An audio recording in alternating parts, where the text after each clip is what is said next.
How's it, guys? Welcome to the second episode of the Marx Money Show.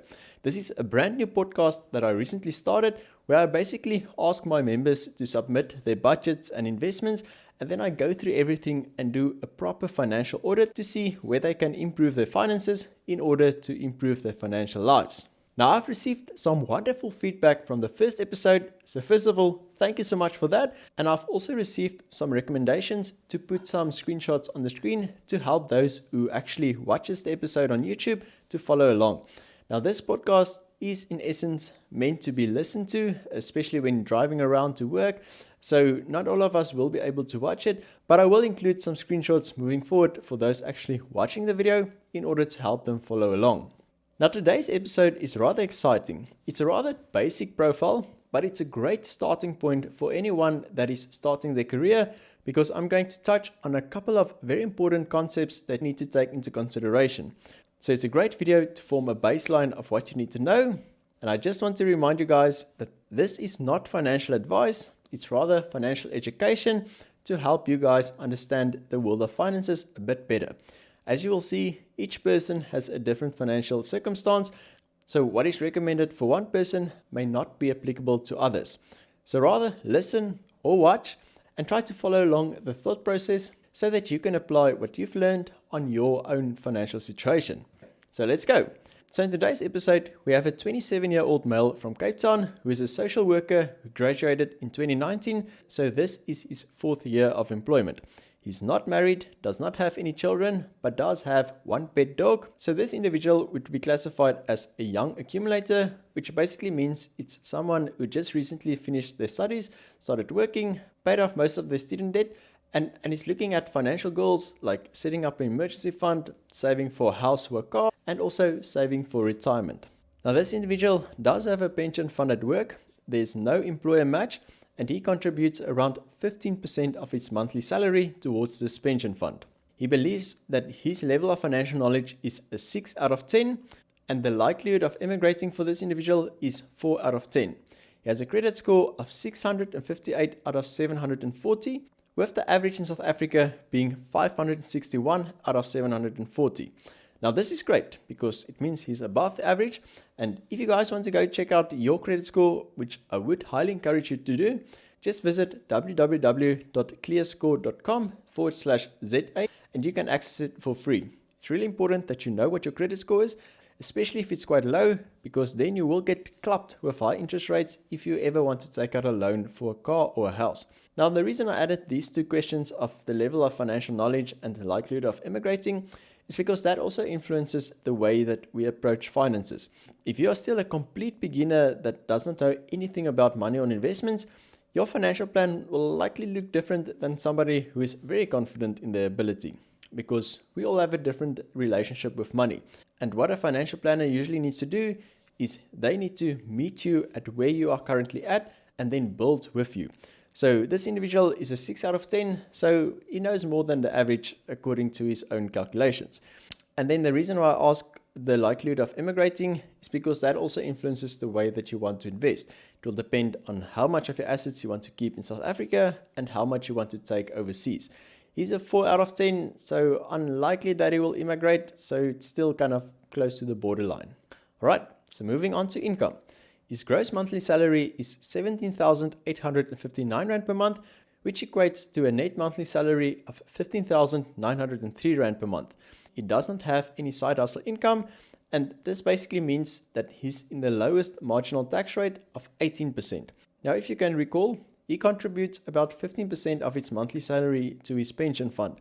So let's kick this episode off by talking about when it makes sense to contribute towards a retirement annuity or a pension fund. Now, I have a whole playlist on retirement annuities that you guys can go check out. But in essence, what it is it's a long-term savings plan that helps you to save for retirement, which basically means that all the contributions that you make towards your retirement annuity or pension fund or provident fund will receive a tax refund according to your marginal tax rate. Now, this individual's marginal tax rate is 18%, which is the lowest. So usually with retirement funds, the higher your marginal tax rate is, the more sense it makes to contribute towards these investments, because essentially it will lower your tax bracket and therefore you will pay less taxes and have more available for disposable income. Now, it doesn't mean that you will not pay any taxes on these investments at all. You are able to deduct the contributions towards these retirement funds from tax, and the growth on these investments are also tax-free in terms of interest, dividends, and capital gains. But when you one day retire, you will eventually pay tax on the money.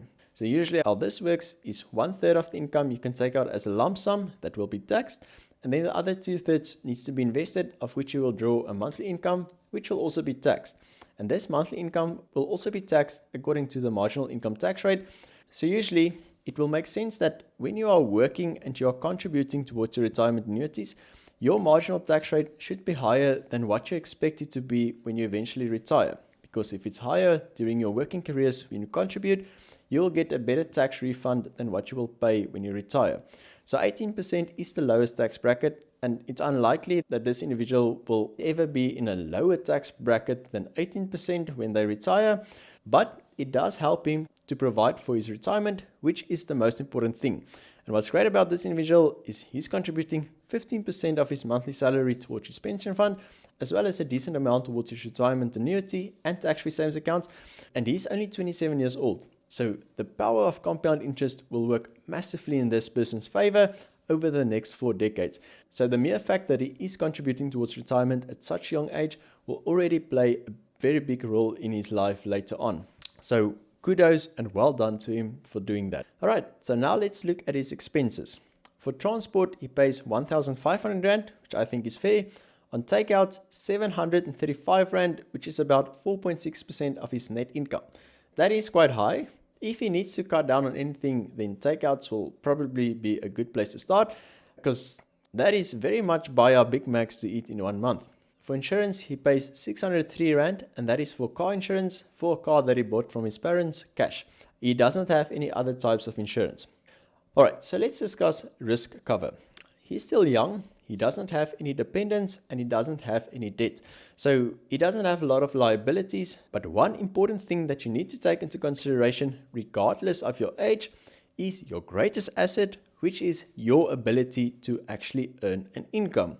And this asset is a lot larger the younger you are, because if something should happen and you get disabled, either mentally or physically, and you cannot work, then you still have a long way to go that you will not earn a salary, which either means you're going to be dependent on the state's dismal social grants, or you're going to be dependent on your family, which is going to put a financial strain on them as well. So one thing that's very important in this individual's case is to look into getting some income protection. Income protection essentially means that you pay a monthly premium, and then in the case that you get disabled, either temporarily or permanently, it will pay out an equivalent to your monthly salary. So for example, if you're insured for 20,000 Rand a month and you get disabled, it will pay out 20,000 Rand per month, and then this will also escalate every year according to the level that you set. So this is definitely something that I would look into. And then there's also a couple of other insurance cover, like life cover, disability cover, critical illness cover, and pet insurance. Life cover, he doesn't really need at this stage, except if he has any dependents. I don't think that is the case, because he lives with his parents and they cover most of his expenses. But as you will see later in the video, he does have a financial goal of buying a house, and when that happens, he will likely need to take out a bond, and the bond will likely require from him to take out life cover in the event that he passes away early on, so that that life cover can pay the outstanding bond. You also need to look into life cover if he gets married or if he gets some dependents, but at this stage it's probably not that important. And then of course, pet insurance. I'm a veterinarian and I will always advocate for pet insurance. He has a boerboel. A boerboel is quite a large dog, which means that if this dog needs to go for surgery or needs to be hospitalized, the medication will be more expensive because he is a bigger dog. So even just having a basic accidental cover plan in place for your dog will be very beneficial. A couple of days in ICU is getting very expensive for animals, so I would definitely look into that, even if it's just a basic plan. Alright, so a couple of other expenses. He pays 140 Rand on personal care and hygiene, 889 Rand on personal entertainment, 189 Rand on cell phone fees, and 100 Rand on banking fees. I think all of these are great. And then he donates 1,600 Rand per month, which is about 10% of its net income. Well done, man. That is commendable. Donating money is admittedly quite difficult because it's money that you've earned that you could have used for many other things. But what I've experienced is if you give money away, be it to your church or to someone in need, that kind of takes away the grip that money sometimes have on us and therefore liberates us from being greedy and just wanting more and more and more. So if you have the financial means, then that is commendable to donate a part of your income. And doesn't even have to be money. It can also be time that you spend to help someone else. Either time spent to help educate them financially or just to help them through an important phase in their life. I think the world, and especially South Africa, would be a much better place if we can all learn to pay it forward and to help others. Because we know that our country has a lot of problems and relying on the government will not get us anywhere.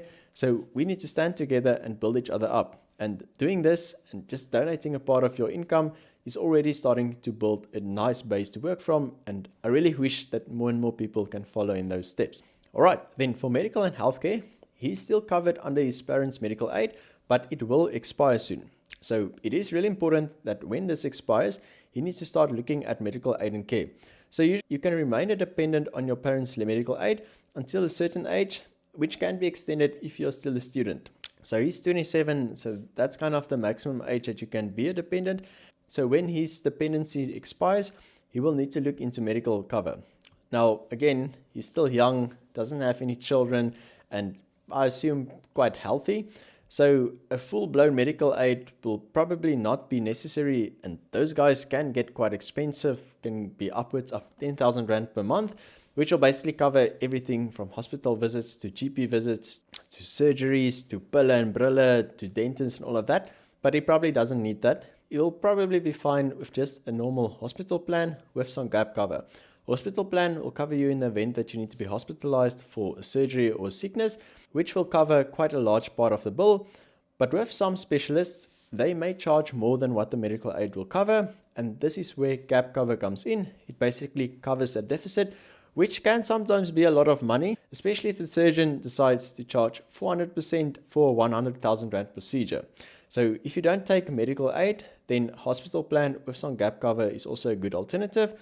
And if you cannot afford that, then there's also another option called medical insurance, which is a type of insurance that will also pay out for certain events in the hospital, for hospitalization, or sometimes for procedures. Now, it's quite a lot to cover in just a normal financial audit like this. But if you guys want to see an in-detail review of different types of medical aid and medical insurance and hospital plans, then let me know in the comments and I can make a video about that. Alright, so he lives with parents, so they cover all of his other expenses, which include his rent, utilities, household expenses, food, alcohol and ciggies, clothing, pet expenses, internet and subscriptions, which means that his total monthly expenses currently is only 5,755 Rand, which means that he has a savings ratio of 64%. Well done, man. Well done. That's flippin' excellent. Now, I would always advocate that if you are able and you are in the position to continue to stay with your parents as long as possible, because as you can see, you get to save a lot of money. Now, you will eventually have to move out of your parents' house, especially if you get married or if you want to start a family. But if you can and they are able to support you and willing to support you, and it is not detrimental to their own provision for their own retirement, then I would say continue to stay as long as possible, but also help to contribute towards the household expenses because you are a working individual and it will help them out. All right, so he doesn't have any debt. So if he had any student debt, that is paid off. And he also bought his car cash from his parents. So well done for being debt-free before the age of 30. That is one of the goals that you need to try and have during this part of your life, because debt does put a nasty drag on your road to financial freedom, especially with the interest rates that just seems to go higher and higher the whole time.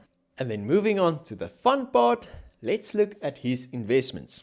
So despite earning an income of just below 16,000 Rand per month, he tries to contribute 650 Rand towards his emergency fund, 4,000 Rand towards his short-term investment of buying a house, 3,000 Rand towards his tax-free savings account, and 2,500 Rand per month towards his retirement annuity, which essentially means he invests around 60% of his income every single month. Again, well done. That is flippin' good. Okay, so let's look at his investments. So he has two short-term investments. First up is his emergency fund with TimeBank, which has about 2,500 Rand invested in it. Now, the general recommendation is to have about 3 times your monthly expenses in the emergency fund. So given his monthly expenses of around 5,800, I would say that he needs to try and bump up that emergency fund to about 17,000 Rand. TimeBank has different goal save accounts that you can put your money in, and they are currently offering about 6% interest on each goal save account. Now, this used to be very good when the interest rates were quite low during the corona times, but they have not increased the interest rates ever since. So most of the other banks have actually now surpassed the interest rates that TimeBank provides.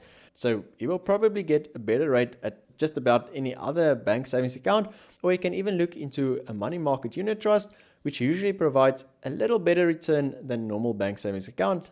And I personally split my emergency fund 50% between normal bank savings account with my FNB, which I have immediate access towards, and then 50% in a money market unit trust that I have with 10x Investments.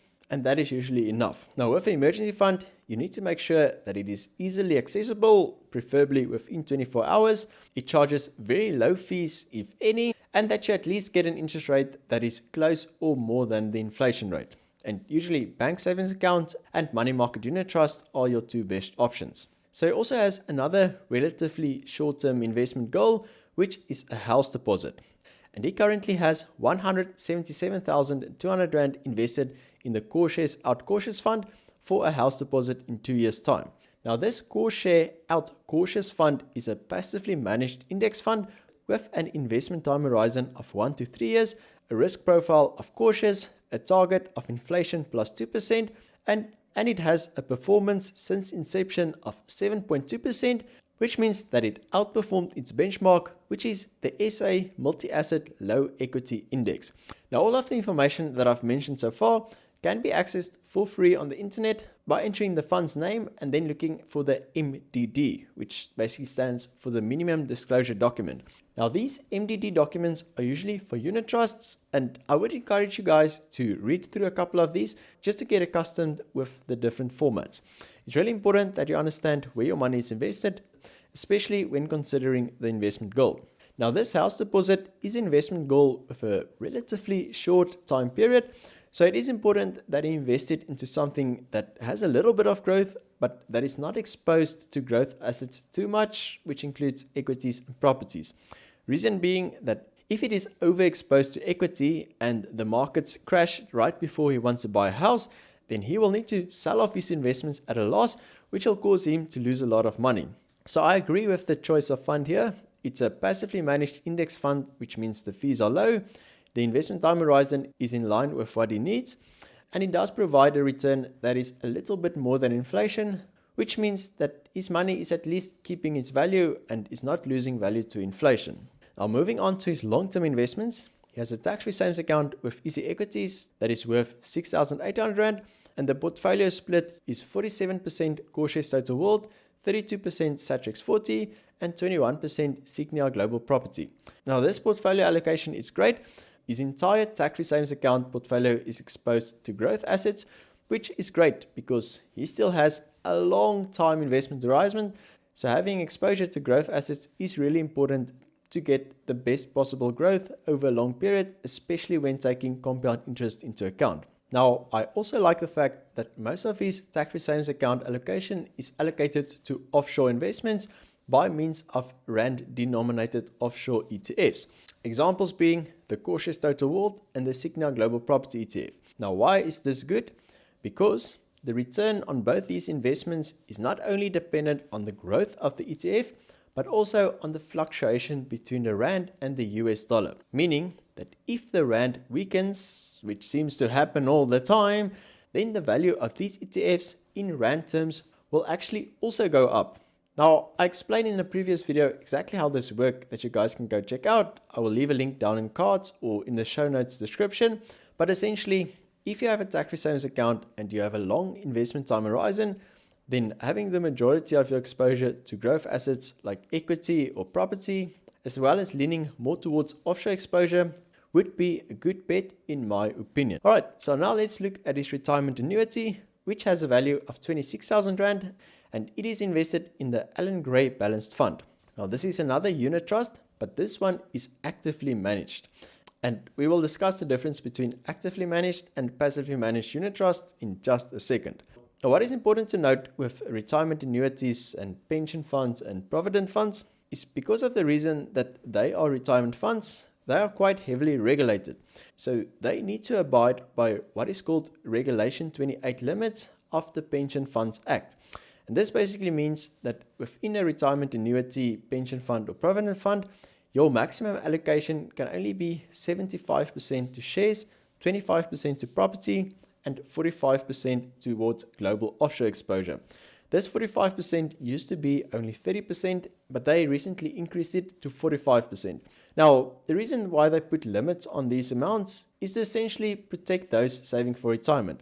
Because if you gooi your entire retirement annuity into one share that eventually crashes just before retirement, then you're going to lose a lot of money because you basically have no diversification. So this basically helps you to diversify across different asset classes and also helps to kind of even out the return over this long period. Now, according to the MDD of this fund, it is suitable for investors with an investment time horizon of more than 3 years. Its risk profile is moderate. Its performance since inception was 15.2%, which also means that it outperformed its benchmark, which was the SA Multi-Asset High Equity Index, which is great to see. Now, something that is really important with retirement annuities is to look at the fees that they charge. On the fund's MDD, you'll see that there's a little section that talks about the fees. There will be the total expense ratio, the total transaction costs, and the total investment charge. Now, the total investment charge for this fund is 1.87%. But this is not the only fee that you will pay.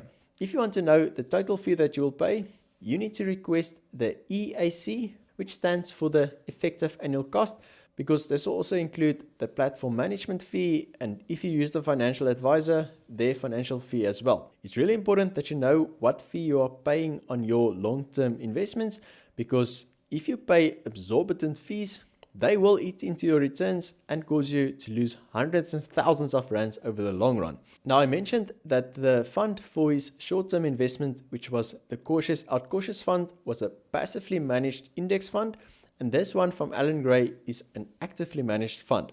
Now, the difference between the two is the first one, the Cautious one, is a passively managed one. So essentially, they basically look at a specific index, and then they will just rebalance the portfolio allocation according to that index once a month or once a quarter. But with an actively managed fund like the Alan Gray fund, you actually have highly qualified portfolio managers that tries to find stocks that are undervalued and then buy more of them to try and beat the index. Now, this is extremely difficult to do because the market is unpredictable. And if you've been investing for the past couple of years, you would know how much of a roller coaster it has been. Now, some active managers do manage to beat the index, but it's extremely difficult to do this every single year for multiple years in a row. And because they employ these highly skilled individuals, they will charge fees. And these fees can put a drag on your investment growth. Now, the debate between passive and actively managed funds has been going on for quite a while and will continue to rage on for many years. The argument for passively managed funds is that it's a lot cheaper, meaning that there's a lot less drag. And the argument for the actively managed funds is that they can try and beat the index, which means they can beat the returns of the passively managed funds, but you also pay a fee for that. Now, in order to decide which one to choose will really depend on what you want. I personally think that it makes sense to have a good balance of both, because with the passively managed funds, you basically make sure that you get an average return. And then with the actively managed funds, you do have that small chance that you can beat the market, albeit paying for a higher fee. So I personally split my investments between both of them to make sure that I get the best of both worlds. But your decision will eventually depend on what you actually want. And then he also has the work pension fund that we mentioned earlier, of which the value is 25,600 Rand. Now, I'm not sure in which fund this one is invested in, because that is part of his employment contract. So his employer will probably appoint another fund manager who will manage the retirement funds of all the employees in the company. He doesn't have any property investments and he doesn't have any speculative investments. This means the total value of his investments is 58,431 Rand if we exclude the short-term investment goal of his house deposit as well as his emergency fund. 100% of his long-term investments are invested in ETFs and unit trusts, which I think is great because that means that he's well diversified. And looking at the composition of each one of his portfolios, I actually agree with the way that he's invested in. I would maybe just check on what the EAC for the Alan Gray Balanced Fund is. For actively managed funds, it is reasonable to pay between 2 and 2.5%, but if it goes over 3%, then either he's getting sniped by his financial advisor or they are charging a ridiculous investment platform fee. Alan Gray is a reputable brand that usually does not charge exorbitant fees, but with many of the old school RAs that are with investment companies, their fees can go quite high. Some of them I've seen upwards of 7%. So if you have an RA, just request the EAC from the administrator. You can just send them an email and then just check. It really shouldn't be more than 3%. And with a passively managed unit trust, that is usually between 1 and 2%, which should be reasonable. And then if you guys remember in the beginning, I also mentioned his likelihood of immigrating, which was 4 out of 10. Now, if somebody is like a 10 of 10, they just want to get out of the country and they have had enough of South Africa, then obviously we need to try and move most of the funds towards offshore investments. Now, you can either do this yourself through something like the Easy Equities US dollar account, or you can use an offshore brokerage platform like Interactive Brokers. And I do have tutorials on both of them if you guys want to check it out. But because this individual is not really wanting to immigrate, I'm not going to talk about that in this video. And then finally, let's look at his financial goals. The first one is he wants to save for a deposit on a house, which is an amount of 300,000 Rand in about 24 months' time. Now, he already has about 177,000 Rand saved up, so he is well on track on meeting this goal if we take into consideration the growth that he will likely get on his investments. Now what I would recommend here, seeing that he does not have any debt, he needs to focus on building up his credit score in order to get a favorable interest rate by the time that he needs to take out a loan for his house. Now, an easy way to do this is to open a store account or a store credit card, or just to apply for a credit card with your bank. Just buy small purchases like aunties or socks and then pay it off at the end of every single month. I have a whole playlist on credit cards that I would encourage this individual to go watch, because when the time comes that he needs to take out a loan for his house, then a good credit score can literally mean the difference of hundreds and thousands of rands over the long term on a house loan. So definitely something to focus on. His second financial goal is to save for retirement by means of contributions towards his emergency fund, tax-free savings account, and retirement annuity. I think he's doing excellent. He's contributing towards all three of them, and the way that he's invested is also suitable for his age profile. So well done. Continue to do what you are doing. Just the mere fact that a 27-year-old actually opened up a tax-free savings account and a retirement annuity and is actually building up an emergency fund is already putting him way ahead of the pack. And the reason why he's doing this is because he is building on his own financial education. School does not teach us this stuff. So you need to go out of your way to educate yourself by reading books, listening to podcasts, watching videos, and showing an interest in improving your financial literacy. Because if you can do this from a very young age, like this individual can, then you will be far ahead in life. So well done. And then the last thing he mentioned was that he has a financial goal of saving at least 10,000 Rand per month of his monthly salary, which equates to about 62%. But this is quite tight for him, because this means that sometimes he has to borrow money for petrol, and this sometimes causes him not to be able to go out on weekends with his friends. Now, while I do commend him on saving and investing such a large portion of his money, especially earning a low income, there is something that we need to discuss here. And I think Ramit Sethi said it the best in his book and Netflix series, I Will Teach You to Be Rich. He talks about what it means to have a rich life. Everyone is different, and everyone looks at life differently. We all put different values to different things. I, for example, put a lot of value on life experiences, so I will splurge on travel expenses. But I really do not care about appearances, so I cut down a lot on stuff like clothing, I don't care what car I drive, and I don't bother too much about what I eat. But for someone else whose success is dependent on their appearance, say for example an actor or a movie star, they're probably going to need to spend more on their appearance and cut back on other stuff they don't care about. So what Ramit Sethi basically says here is that you need to go and sit down and what your rich life looks like, and then aggressively cut down on things that does not matter to you and splurge on the things that you enjoy. So even though this individual is investing a lot of his money, it is going to put him way ahead of the pack, but he also needs to enjoy life. You know, being 27 years old, you are kind of in the prime of your life. So putting some money aside to go out with your friends over the weekends or to do something lacquer or to go on a holiday is also fine. And please, I would encourage that. While investing is a lot of fun, just be careful not to become obsessed. I know, I sometimes do the same. We need to provide for our future, but we don't need to become compulsive about it. So I would actually encourage him to spend a bit more on the stuff that he values. And if that means going out with friends over the weekends and drinking a beer with the boys over the braaivuur, then do that and don't feel guilty about that. Okay, so now just to summarize what we've talked about in this video, I would encourage this individual to focus on building a good credit score in order to get a favorable interest rate in 2 years' time when he wants to take out a home loan. I would encourage him to try and find some ways to increase his income by looking at a couple of side hustle ideas. The internet has opened up many opportunities to us, so if you have a phone or a laptop, there are a bunch of businesses that you can start, including a YouTube channel. I think South Africa is lagging behind Western countries with regards to YouTube, so if you can jump on that little wave before it takes off, then that's a good idea.